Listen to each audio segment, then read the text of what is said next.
자, 방금 전에 11시 투표율이 나왔습니다. 11시 투표율이 5.1%, 그리고 서울이 5.0, 그리고 제일 높은 데가 전남입니다. 8.7. 그리고 전북이 또 높아요. 7.3. 그리고 광주가 6.4, 강원도가 6.0, 그리고 부산이 4.6, 대전 4.7, 울산 4.7. 뭐 쭉 이렇습니다. 뭐 지역별 그거는 나중에 그림을 좀 띄워주시면 좋을 것 같고요. 중요한 포인트는 전남이 쏟아져 나오고 있고 대구가 좀 나오지 않고 있다. 항상 대구하고 경기도가 사전 투표율이 낮습니다. 부진합니다. 이유가 뭘까요? 특별한 이유가 정확히 규명되긴 힘들 것 같은데요. 아마 뭐 패턴인 것 같기도 하고, 지난 대선 때도 그랬고 네. 잘 모르겠어요. 이상하게 경기가 낮아요. 경기가 대구하고. 네, 경기도 수원시. 아니 경기도가 뭐 그런 거는 그 관행대로 뭐 그러는 것 같은데 네. 일단 투표율 지금까지로 보면 그 2022년 지방선거 때 호남 투표율이 매우 낮았잖아요. 그렇죠. 예, 지방선거. 특별한 이유가 있었죠. 네. 근데 그거하고는 분위기가 좀 바뀐 것 맞습니다. 같네요. 예, 그러니까 예. 지방선거 때만 해도 호남에서 당시 이제 이재명 대표에 대한 사실상의 지지를 거부한 거죠. 네. 투표율이 그렇게 낮았다는 거는 그러면서 40%가 안 되는 투표율을 대선 패배의 후유증과 그렇죠. 심리적 공허함 이런 것들이 함께 믹스가 돼서 낮았죠. 근데 지금 그것도 이유 중에 하나인데 지금은 하여튼 높네요. 11시 현재 5.1%면 이 사전 투표율이 아마 2022년 대선의 사전 투표율보다는 조금이라도 높거나 비슷할 거예요. 그러니까 국회의원 선거치고는 굉장히 높은 거죠. 그러니까 그동안 지난 21대 총선과 비교해 보자면 상당히 높은 투표율. 4년 전 총선과는 비교할 수도 없을 만큼 높고. 야, 그러면 전체 투표율이 얼마나 될까요? 예상해 볼 수 있을까요? 지금은? 근데 지금 트렌드는 네. 점점 사전 투표율은 선거를 거듭할수록 높아지고 네.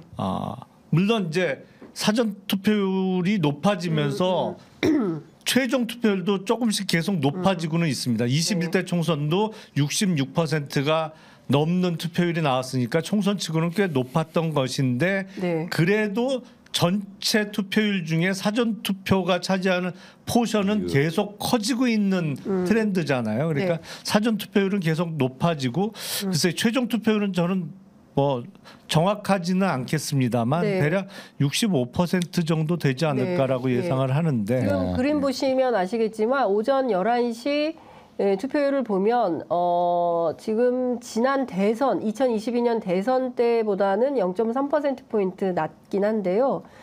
지난 대선 때 11시 동시간대에 5.4%, 네. 그리고 이번이 5.1%. 그러니까 대선급 총선이네요. 그렇죠. 지난 총선 때는 3.7%였으니까. 네네. 4년 전 총선과는 비교하는 게 의미가 없을 거예요. 오늘 하루 종일 굉장히 높을 거고 대선과 비슷하게 간다는 것은 이번 총선에 대한 사람들의 관심과 투표 열의 이것을 간접적으로 볼 수 있는 잣대겠죠. 네. 물론 사전 투표가 높다고 사전 투표 증가율처럼 본 투표도 그만큼 증가하리라고 보기는 조금 이르지만 지난번 4년 전 총선이 66%로 기록적으로 높았었는데 그거에 육박하는 것은 저는 충분히 가능하다. 어제 민주당에서는 그러니까 투표를 많이 해달라는 뜻으로 투표율의 목표치까지 제시했어요. 저도 그런 모습은 흔히 본 건 아니었는데 그만큼 투표 독려하는 용이었을 테고 거기까지 갈지는 모르지만 잘하면 4년 전 총선 투표율을 넘어설 수도 있지 않을까. 그만큼 중간 평가에 대한 열의 같은 것은 생각해 볼 수 있겠죠.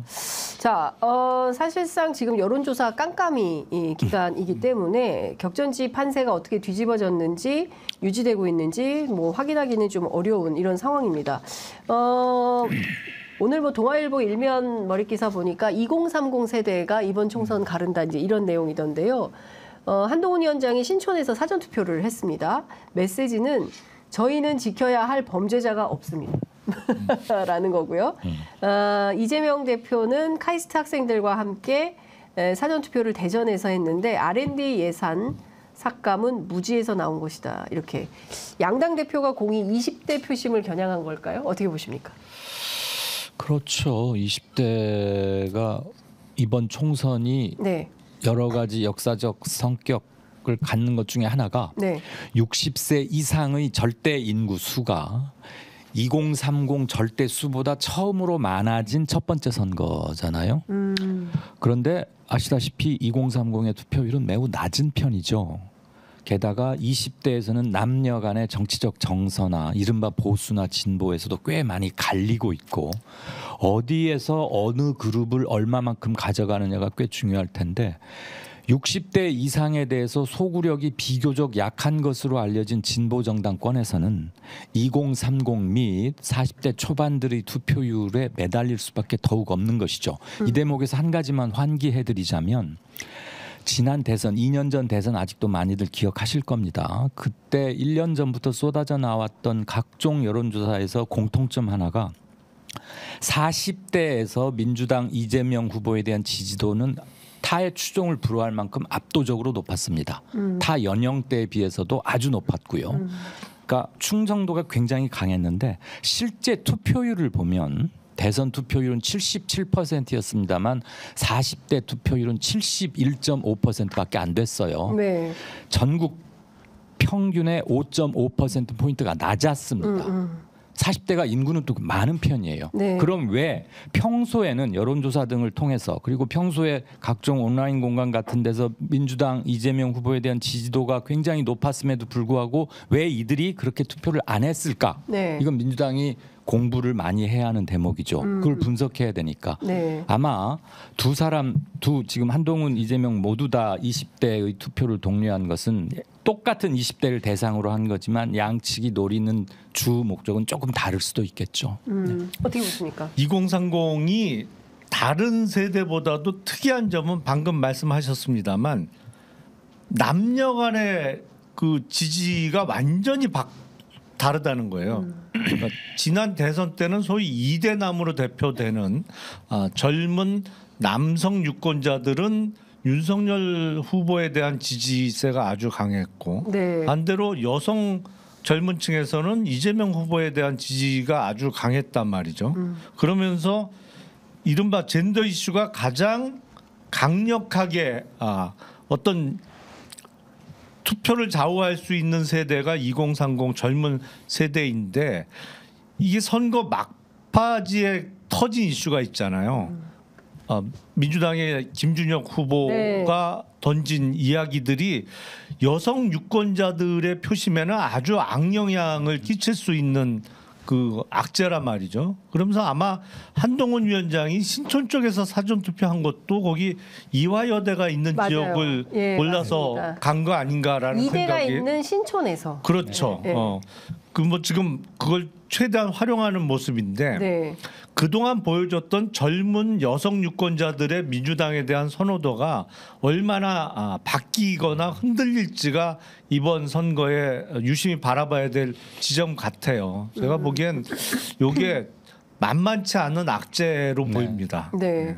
그러니까요. 어쨌든 막판에 뭐 막말 논란, 부동산 이슈 이런 것들이 큰 틀에서 민주당 전체 판세를 뒤바꿀 만한 변수가 될 거냐. 사실 이것도 중요한 포인트 중에 하나인 그렇죠. 것 같아요. 판세라고 하면 우리가 거대한 흐름 네. 착착 이런 걸 생각하잖아요. 네, 네. 판세까지 바꿀 수 있을지는 모르겠어요. 이거야말로 우리가 투표 결과, 개표 결과를 잘 지켜봐야 하는데 악조건인 건 분명하고 사과의 방법이나 이런 걸 가지고도 아직 조금씩 말이 나오고 있는 걸 보면 김준혁 후보가 사과를 하긴 했잖아요. 네. 저는 기왕에 하는 거 당사에 와서 카메라 앞에서 하는 것도 어땠을까. 물론 요즘이 SNS 시대니까 자기 페이스북에 글을 올리는 것도 뭐 사과로서는 충분한 사과이긴 합니다만 네. 그런 생각도 좀 해볼 정도로 그러니까 사과는 시기와 진정성이 항상 중요하지 네, 않습니까? 네.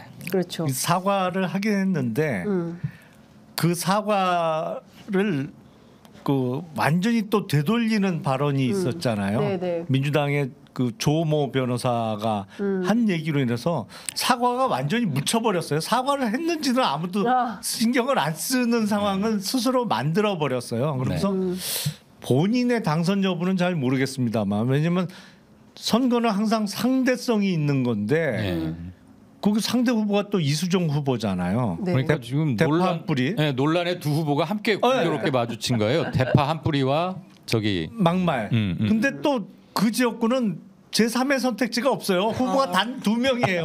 1번. 그러니까 선거 결과는 어떻게 될지 모르겠는데. 그 동네별로 투표율이 어떨지도 굉장히 궁금하네요. 그렇죠. 예. 네. 그러니까 지역에 찍을 만한 후보가 있는 지역과 또 좀 선택하기 곤란한 지역과 이렇게 동네마다 좀 투표율 실망이 큰 곳이 투표율 저조한 것으로 이어지리라는 것은 상식적 추론이니까. 네, 그렇습니다. 자, 저희가 투표율 좀 살펴봤고요. 한 가지만 더. 네. 그런데 진영 간 총력 대결 양상으로 가면 네. 결국에는 그래 마음에 안 드는 점이 있긴 한데 그래도 가서 해야지 하는 생각이 좀 더 강할 수는 있어요. 그러니까 지금 이 깜깜이 국면에 들어오면 가장 중요한 건 양측의 결집 강도인데 그 네. 강도를 정확히 포착하는 수단은 사실 없습니다. 그렇죠. 네. 그러니까 여론조사하고 실제 투표 결과가 종종 다를 수 있는 것은 가장 큰 이유는 투표율이 차이가 맞아요. 나기 네. 때문이잖아요. 여론조사는 세대별 이제 보정을 하는데 인구 구성 비율에 따라서 네. 투표는 그냥 나가서 찍으면 그게 그렇죠. 한 표인 것이고 네. 뭐 보정이라는 절차가 없는 없죠. 최종적인 민심 확인 절차이기 때문에 네. 결국엔 투표율이 높은 노년층의 지지를 받는 데가 조금 여론조사보다는 유리한 투표 결과가 나오는 경우가 네. 있는데 예. 결국에는 투표장까지 나가게 만드는 모티브를 누가 제공해 주느냐. 근데 결국에 그거는 위기 의식이 크게 작용할 수도 있거든요. 그래서 네. 사전 투표율이 높게 나오면 또 본 투표율에 이른바 보수 성향의 유권자들이 또 나올 수도 있겠죠. 근데 문제는 내가 나가서 투표해서 꼭 지켜줘야겠다라는 생각이 들게 만드느냐. 근데 그렇지. 아직까지는 그거는 좀 약했던 것 같아요. 투표 동인이 역시 네. 문제일 테고 방금 네. 중요한 재밌는 얘기를 하셨는데 네. 투표와 여론조사의 차이가 지난번에도 잠깐 말씀드린 것 같습니다만 실제 투표에서는 기권이 최소한 25%가량 나와요. 대선도 투표율이 75, 6, 7, 8%밖에 안 되니까 네. 23, 4%는 기권한다는 거고 네. 국회의원 총선은 기권율이 더 높죠. 근데 여론조사에서는 이 기권을 못 잡아내요. 애초에 100%를 산정할 때 1000샘플이 전체 유권자 그 안분 비례에 의해서 딱 맞춰서 하는 네네. 거니까. 두 번째, 투표는 허용 오차가 없어요. 여론조사는 네, 허용 오차도 있죠. 있고 누적 데이터에 의한 보정치도 할 수가 있는데 네. 그건 이제 허용 오차를 좀 더 정밀하게 하기 위해서 도입된 통계 기법인 거지만 그 두 가지가 서로 하나씩들 나눠 가지고 있고 결정적으로 다른 거니까 네.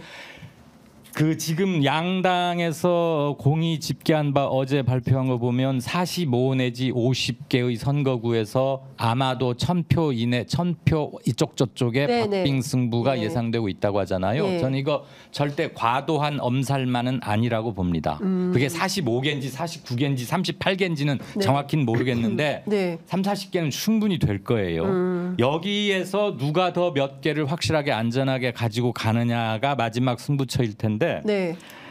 여론조사의 통계 처리의 한계일 수 있겠지만 2 내지 한 2.5% 포인트 차이의 것은 네. 여론조사로 알 수 없어요. 그리고 심지어 출구조사로도 못 맞춘 적이 있어요. 언제냐? 2012년 대선 때 문재인 후보와 박근혜 후보가 붙었을 때 맞아요. 처음 붙었을 때 그때 박근혜 후보가 이겼거든요. 당시 박근혜 후보 득표율이 51.6%였는데 모든 출구조사에서 그 못 맞춘 적이 한 번 있었고 범위도 많이 벗어났었어요. 그러면 일반 여론조사보다 훨씬 정확하고 정밀할 수밖에 없는 출구조사인데도 틀린 네. 걸 감안하면 낮은 퍼센트대는 알 수가 없다.